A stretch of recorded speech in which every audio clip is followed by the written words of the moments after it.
Hi hello welcome to my YouTube channel. நாங்கள் இன்றைக்கி egg gravy எப்படி செய்கிறேன்னு பார்ப்போம்.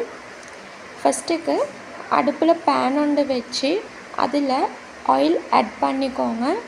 தேவையான இன்க்ரீடியன்ட்ஸ் எல்லாமே நான் டிஸ்கிரிப்ஷன் பாக்ஸில் தரேன். ஆயில் ஹீட் ஆகினதுக்கு பிறகு அதில் ஆனியன் கட் பண்ணி ஆட் பண்ணிக்கோங்க. அது ஆனியன் சின்னதாக கட் பண்ணிக்கோங்க. சின்னதாக கட் பண்ணி ஆட் பண்ணுங்க. அதோட கொஞ்சமாக சால்ட் ஆட் பண்ணிக்கோங்க. நல்லா ஃப்ரை ஆகினதுக்கு பிறகு சின்னதாக கட் பண்ணி வச்சுக்கிற க்ரீன் சில்லி ஆட் பண்ணிக்கோங்க. அண்ட் அதோட ஒரு 2 தக்காளி ஆட் பண்ணுங்கள். தக்காளி நல்லா பேஸ்ட் பண்ணி ஆட் பண்ணிக்கோங்க. பிளெண்ட் பண்ணியே ஆட் பண்ணுங்கள்.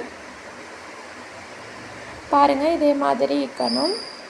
அண்ட் இதே மாதிரி எல்லாமே பச்சை வாசம் போகிற அளவுக்கு நல்லா வதக்கோங்க. நல்லா ஃப்ரை பண்ணிக்கோங்க. இதே மாதிரி கோல்டன் ப்ரௌன் வரும் வரைக்கும். அதுக்கு பிறகு அதில் கொஞ்சமாக மஞ்சத்தூள் அண்ட் சில்லி பவுடர் ஆட் பண்ணிக்கோங்க. ஆட் பண்ணி அதையும் நல்லா பச்சை வாசம் போகிற அளவுக்கு இதே மாதிரி ஃப்ரை பண்ணிக்கோங்க. அடுப்பு லோ ஃப்ளேமில் வச்சே இது பண்ணுங்கள். அப்படி இல்லாட்டி கரிஞ்சு போய்த்துடும். கொஞ்சமாக விருப்பம் வேண்டாம் மசாலா ஆட் பண்ணிக்கோங்க. மசாலா பவுடர் இதையும் ஆட் பண்ணி நல்லா வதக்கி எடுத்துக்கோங்க. பாருங்கள், இதே மாதிரி இருக்கணும். அண்ட் அதுக்கு பிறகு கொஞ்சமாக தண்ணி ஆட் பண்ணிக்கோங்க. நிறைய தண்ணி ஆட் பண்ண வேணாம்,